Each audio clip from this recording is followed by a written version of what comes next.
Hello guys, तो आज हम एक्सप्लेन करने जा रहे हैं ब्लैक समनर। तो एनिमी के स्टार्ट में हमें हमारा मेन हीरो दिखाया जाता है जो गोडस की गलती की वजह से अपनी ज़िंदगी से हाथ धो बैठता है।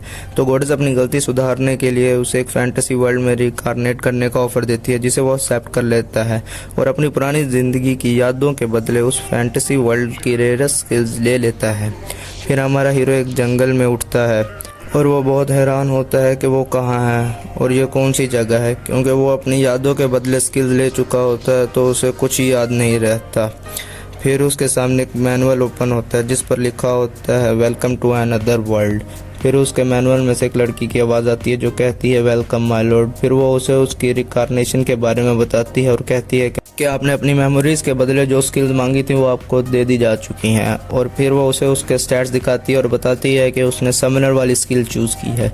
फिर उसे उसके नज़दीक वाले टाउन के गिल्ड में रजिस्टर करने का मशवरा देती है और फिर वो टाउन की तरफ चल पड़ते हैं। रास्ते में हमारा हीरो उस मैनुअल से पूछता है कि तुम्हारी आवाज़ एक रियल पर्सन की तरह लगती है, क्या तुम मेरे साथ चलोगी? तो वो मुस्कुरा कर कहती है कि शायद मैं तुम्हें याद नहीं। फिर वो उसे बताती है कि किस तरह उसने गोडेस को अपना फॉलोअर बनने की रिक्वेस्ट की और अब वो उसके साथ है। और फिर उसे बताती है कि उसने कैसे बहुत बहादुरी से गोडेस को अपने साथ चलने को कहा और वो उसे ना नहीं कर पाई। ये सुनकर हमारा हीरो बहुत ज़्यादा एम्बैरेस हो जाता है और बाजार से भागने लगता है। फिर वो गिल्ड में पहुंच जाते हैं। जब हमारा हीरो रजिस्ट्रेशन फॉर्म फिल करने वाला होता है तो गोडेस उससे पूछती है कि वो अपनी क्लास में समनर लिखेगा। तो हमारा हीरो पूछता है कि क्या ये बुरा है? तो गोडेस उसे बताती है कि समनर बहुत ही ज़्यादा रेयर स्किल है इस दुनिया की। तो अगर तुम अपनी क्लास में समनर लिखोगे तो ना चाहते हुए भी तुम्हें बहुत ज़्यादा टेंशन दी जाएगी और तुम इस टाउन के बहुत से लोगों का ध्यान अपनी तरफ खींचोगे। तो हमारा हीरो ऐसा नहीं चाहता, तो वो अपनी क्लास स्किल में सिर्फ ग्रीन मेज लिख देता है। फिर उसे उसका गिल्ड कार्ड मिल जाता है और वहाँ से स्लाइम्स किल करने वाली जॉब ले लेता है और जंगल में स्लाइम्स को ढूंढने चला जाता है। एक जगह पर हमारे हीरो को कुछ स्लाइम्स दिखते हैं। क्योंकि हमारे हीरो को इस फैंटेसी वर्ल्ड के बारे में अभी इतना नहीं पता होता, तो वो स्टार्टिंग में फिजिकल अटैक करता है जिससे वो अपने आप को ही कुछ जख्मी कर लेता है और फिर लेकिन वो उनमें से एक स्लाइम को कैप्चर करने में कामयाब हो जाता है और उसके साथ कॉन्ट्रैक्ट कर लेता है। फिर उसके फॉलोअर्स में एक स्लाइम भी आ जाता है जो कि कॉन्ट्रैक्ट की वजह से बाकी स्लाइम से ताकतवर हो जाता है। फिर वो दोनों मिलकर बाकी स्लाइम्स को किल करते हैं और अपनी जॉब कंप्लीट करते हैं और गिल्ड से अपनी रकम लेते हैं और रात गुजारने के लिए जा रहे होते हैं कि रास्ते में एक आदमी कुछ स्लेव्स बेच रहा होता है। वहाँ एक हाफ एल्फ भी होती है जिसमें हमारा हीरो थोड़ा इंटरेस्ट लेता है और फिर वो रात गुजारने वाली जगह पर पहुँच जाते हैं। वहाँ एक लेडी होती है जिसका नाम क्लेयर होता है। वो इनका वेलकम करती है और इन्हें इनका रूम दिखाती है और हमारा हीरो अपना आराम करता है।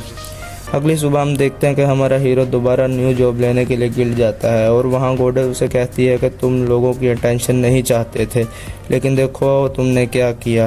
वो अपने इर्द गिर्द देखता है तो लोग उसके बारे में बातें कर रहे होते हैं कि इसने अपना रैंक इतनी जल्दी किसी भी पार्टी के बगैर कैसे बढ़ाया। तो रिसेप्शनिस्ट उससे पूछती है कि वो पहले किसी कोर्ट में या पैलेस में तो नहीं काम करता था। तो हमारा हीरो उसे कुछ जवाब नहीं देता, तो वो इसके लिए माफ़ी मांगती है क्योंकि गिल्ड मेंबर को एडवेंचरर के पर्सनल क्वेश्चन करने की इजाज़त नहीं होती। फिर वहाँ खड़ा एक एडवेंचरर हमारे हीरो को अपनी पार्टी में आने का इनविटेशन देता है और अपना नाम कैशल बताता है। जब हमारा हीरो इसका स्टैट्स देखता है तो इसके टाइटल में मर्डरर लिखा होता है। हमारा हीरो कैशल की टीम में जाना नहीं चाहता तो वो कैशल को एक फ्रेंडली चैलेंज दे देता है कि जो भी पहले ब्लैक नाइट को हराएगा वो विनर कहलाएगा। तो कैशल कहता है कि मैं अपनी टीम के साथ जाऊंगा। तो हमारा हीरो कहता है कि मुझे इससे कोई फ़र्क नहीं पड़ता, पर मैं अकेला ही जाऊंगा। फिर कैशल बाहर अपनी टीम से मिलता है और हम देखते हैं कि उसकी टीम में उसके अलावा 2 और लोग हैं जो कि वांटेड होते हैं।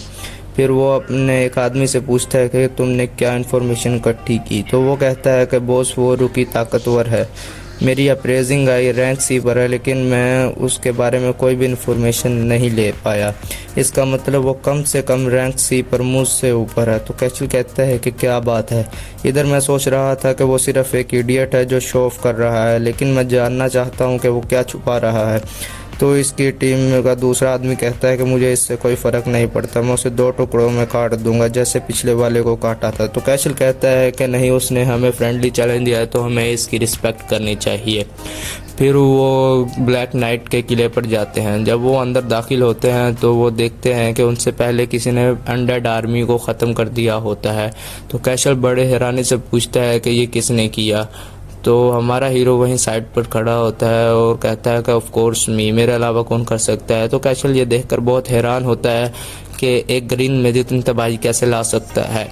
फिर कैशल के साथ वाला साथी, जो कि पहले हमारे हीरो की इन्फॉर्मेशन इकट्ठी नहीं कर पाता, वो हमारे हीरो का वेपन देखता है और कहता है कि हमने इसे बहुत ज़्यादा समझ लिया था, इसका वेपन तो आम सा है। तो हमारा हीरो कहता लगता है दरवाजे के दूसरी तरफ ब्लैक नाइट हमारा इंतज़ार कर रहा है। तो कैशल उसे कहता है कि ये मुकाबला तो ब्लैक नाइट को जल्दी हराने का था, कि जो पहले हराएगा वो जीत जाएगा और तुम हमारा इंतज़ार करते रहे, ये तो बहुत अच्छी बात है। तो कैशल का दूसरा साथी कहता है लगता है कि ये डर रहा है और हमारी हेल्प चाहता है कि हम तीनों इसकी मदद करें ब्लैक नाइट को हराने के लिए। लेकिन हमारा हीरो कहता है कि नहीं, मुझे ऐसा नहीं लगता, मैं चाहता हूं कि तुम बाकी चीज़ों को साइड पे करो ताकि मैं उसे आसानी से हरा पाऊं। फिर हमारा हीरो कहता है कि तुम तीनों मुझे मारने के लिए यहाँ आए हो, तो क्या हम अपना मुकाबला शुरू करें। वो तीनों जो सुनकर बहुत हैरान हो जाते हैं। उनमें से एक कहता है कि बॉस इसे किसी तरह हमारे प्लान के बारे में पता चल गया है। तो कैशल उसे कहता है कि तुम्हें पता था लेकिन तुम फिर भी अकेले, तुम बहुत हिम्मत वाले लगते हो। तो फिर कैशल उसे कहता है क्या तुम्हें गिल्ड ने पैसे दिए हमें पकड़ने के लिए, या तो तुम इन दोनों के सर के बदले पैसे लेना चाहते हो। तो हमारा हीरो ये सुनकर बहुत हैरान हो जाता है क्योंकि उसे नहीं पता होता कि इस दोनों वांटेड क्रिमिनल हैं। हीरो उसने बताता है कि नहीं, उसे नहीं पता था कि उन्हें पकड़ कर देने में उसे इनाम मिलेगा। लेकिन वो कहता है कि मैं बहुत लकी हूँ कि तुम मेरे पास ही चल कर आ गए, तो अब मैं तुम्हें नहीं छोड़ूंगा। फिर हमारा हीरो कैशल के ताकतवर साथी से कहता है कि क्यों ना हम अपना बैटल स्टार्ट करें। कैशल का साथी कहता है कि मैं तुमसे नहीं डरता और वो हमारे हीरो पे अटैक करने के लिए आता है। कैशल उसे रोकता है लेकिन वो कैशल की नहीं सुनता। हमारा हीरो बहुत ही चालाकी से उसे अपने मैजिक से मड में कैप्चर कर लेता है। फिर यह देखकर उसका दूसरा साथी बहुत ज़्यादा डर जाता है और वहाँ से भागने लगता है। लेकिन हमारा हीरो अपना स्लाइम भेजकर उसे भी कैप्चर कर लेता है। वहाँ हम देखते हैं कि हमारे हीरो का ब्लू स्लाइम लटोनिया बन चुका होता है, क्योंकि वो बाकी स्लाइम्स के कॉर्प्स निकाल कर उनकी बॉडी अब्जॉर्ब कर लेता है, तो वो बहुत ज़्यादा ताकतवर बन जाता है। फिर वो दोनों मिलकर उनको पकड़ लेते हैं।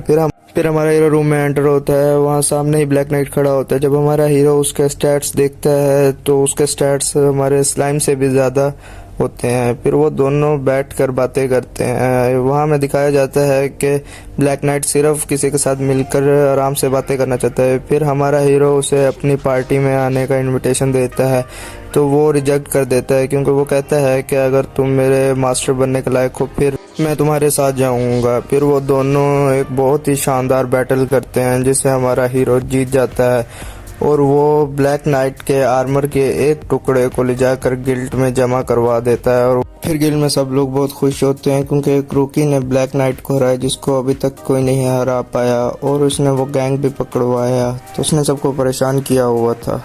फिर रिसेप्शनिस्ट हमारे हीरो के पास आती है और कहती है कि गिल्ड मास्टर आपको पर्सनली थैंक्स करना चाहते हैं। फिर हमारा हीरो गिल्ड मास्टर के रूम में जाता है। वहाँ वो गिल्ड मास्टर के स्टैट्स देखता है तो गिल्ड मास्टर के स्टैट्स ए रैंक के होते हैं। वहाँ जिराड उन्हें मशवरा देता है कि आप अपने स्टैट्स हमेशा छुपा कर नहीं रख सकते, तो आपको कुछ एलाइज बनाने चाहिए जिनके साथ आप अपने सीक्रेट्स शेयर कर सकें। फिर हमारा हीरो गिल्ड मास्टर के साथ बातें करता है। फिर वो कहता है कि हम चिट चैट छोड़कर अपनी बात पर आएँ। तो गिल्ड मास्टर कहता है कि शायद मैंने आपको गलत इंप्रेशन नहीं दिया होगा। फिर गिल्ड मास्टर बताता है कि उसने उससे पहले भी कई हीरोज़ को मिला है जो दूसरी दुनिया से आए हैं। तो हमारा हीरो ये सुनकर बहुत हैरान हो जाता है और वो फिर गोडेस से पूछता है कि ये क्या सच है। तो गोडेस कहती है मैं इसके बारे में बाद में तुम्हें बताऊंगी। फिर गिल्ड मास्टर हमारे हीरो को डीमन किंग एमलेथ और डीमंस के बारे में बताता है कि वो कैसे अटैक कर रहे हैं और कैसे उनकी तादाद बढ़ रही है। फिर वो हमारे हीरो को बताता है कि कैसे उसका लेवल एस रैंक पर पहले ही हो चुका है क्योंकि उसकी स्किल्स बहुत अच्छी हैं, तो उसकी स्किल्स को ऐसे ज़ाया करना बहुत शर्मिंदगी की बात होगी। फिर वो दोनों दोस्त बन जाते हैं। उसके बाद हमारा हीरो क्लेयर के पास वापस आता है तो क्लेयर बहुत खुश होती है कि वो इतनी जल्दी लेवल अप कर गया है। तो हमारा हीरो कहता है कि लगता है इस टाउन में कोई भी चीज़ चीज़ सीक्रेट नहीं रहती। तो क्लेयर कहती है कि सारे यंग एडवेंचरर इसी बारे में तो बातें कर रहे हैं, तो अगर तुम इसको सीक्रेट रखना चाहते हो तो क्या तुम आज का डिलीशियस खाना नहीं खाना चाहते। तो वो बहुत खुश हो जाता है और कहता है कि हाँ मुझे चाहिए। फिर क्लेयर उसे कुछ खाने के लिए बना कर देती है। फिर वो गॉडेस से हीरोज के बारे में पूछता है तो गॉडेस उसे बताती है। फिर वो बाहर जा रहा होता है और क्लेयर को कहता है कि तुम एक और पर्सन का खाना बना लेना। फिर उससे जेरार्ड पूछता है कि माय लॉर्ड आप क्या लेने जा रहे हो। तो वो बहुत जोश से बताता है कि वो अपने लिए एक औरत खरीदने जा रहा है। तो जेरार्ड उससे कहता है कि हाँ ये यार एक मर्द का ड्रीम होता है कि अपनी एक लिए एक औरत खरीदे। तो वो कहता है कि जैसा तुम सोच रहे हो वैसा कुछ नहीं है, मैंने और मेल्फिना ने पहले ही बात कर ली है। तो मेल्फिना उससे कहती है कि क्या तुम उस स्लेव को ट्रेन करने जा रहे हो। तो वो कहता है कि हाँ मैंने अपना माइंड बनाया हुआ है। तो मेल्फिना कहती है कि तुम्हें किसी और की क्या ज़रूरत है जब तुम्हारे पास मैं हूँ। जब वो वहाँ पहुँचते हैं तो वहाँ एक पहले से आदमी उस एल्फ को खरीदने की कोशिश करता है, लेकिन जैसे ही वो उसे छूता है तो उसे आग लग जाती है। तो सेलर उसकी आग बुझाने में हेल्प करता है। ये देखकर हमारा हीरो चला जाता है। फिर शाम को वो वापस आता है और कहता है कि मुझे इसे खरीदना है। सेलर वो देखकर बहुत हैरान हो जाता है और वो कहता है कि तुमने देखा था कि सुबह कैसे इसने उस आदमी को जला दिया था। लेकिन हमारा हीरो उसके हाथ में पैसे रखता है, जिसे देखकर वो थोड़ा हैरान होता है, लेकिन वो उसे एल्फ बेचने में तैयार हो जाता है। फिर वो एल्फ को लेकर घर जा रहा होता है। रास्ते में एल्फ हमारे हीरो का शुक्रिया अदा करती है और हमारा हीरो जब उसे छूने लगता है तो वो पीछे हो जाती है। हमारा हीरो से कहता है कि डरो मत, मैं तुम्हारा कर्ज हटाने में तुम्हारी मदद करूंगा। और वो उसके ऊपर से उसका कर्ज हटा देता है। तो वो रोने लग जाती है और बहुत खुश होती है। फिर जब वो क्लेयर के पास वापस आते हैं तो क्लेयर उस हाफ एल्फ को तैयार करने के लिए ले जाती है। फिर वो उसे अच्छे कपड़े पहना कर लाती है। तो हाफ एल्फ उससे पूछती है कि मैं कैसी लग रही हूँ। तो हमारा हीरो ये देखकर बहुत हैरान होता है क्योंकि वो बहुत खूबसूरत लग रही होती है। फिर वो उसे बताता है कि वो बहुत खूबसूरत लग रही है। ये सुनकर वो बहुत एम्बेरस होती है और बहुत खुश भी होती है। फिर वो हीरो के लिए खाना लेकर आती है और वो सब मिलकर खाना खाते हैं। और इसी के साथ हमारी ये वीडियो एंड होती है। वीडियो को लाइक लाजमी कीजिएगा और ऐसी और इंटरेस्टिंग वीडियोस देखने के लिए हमारे चैनल को लाजमी सब्सक्राइब कीजिएगा। Okay tata bye bye, next video में मिलेंगे।